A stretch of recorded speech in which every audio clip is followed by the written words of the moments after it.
राधे राधे महाराज जी। महाराज जी, कर्म और भाग्य में क्या अंतर है? उसी को एक ही बात कहते हैं।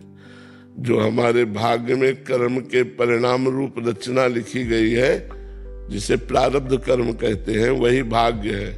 और नया कर्म जो करते हैं वो क्रियमाण है। जो संचित जमा है उन्हें संचित कर्म कहते हैं। कर्म 3 प्रकार हुए: संचित कर्म, प्रारब्ध कर्म और क्रियमाण। क्रियमाण जो वर्तमान में कर रहे हैं, प्रारब्ध जो वर्तमान के कर्म का फल सुख दुख दे रहा है।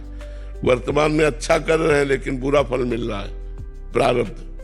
वर्तमान में बुरा कर्म कर रहे हैं लेकिन अच्छा फल मिल रहा है, भाग्य, वही प्रारब्ध। जिस समय तुम्हारे भाग्य से पुण्य कर्म का फल नष्ट होगा और वर्तमान का पाप कर्म, पूर्व का पाप कर्म जुड़ेगा, उस समय तुम्हारा पतन हो जाएगा, नाश हो जाएगा, तुम्हारा महान दुख, विपत्ति, संकट में फंस जाओगे। इसलिए बहुत होश में चलना चाहिए। अगर आप होश में नहीं चलोगे तो आपसे पाप कर्म बनेंगे और वही पाप कर्म आपका प्रारब्ध बनकर आपको दंड देंगे, आपको दुख देंगे। तो कर्म क्रियमाण नया, प्रारब्ध पूर्व जन्मों के कर्मों का भोग, संचित बहुत जन्मों के कर्मों का एकत्रित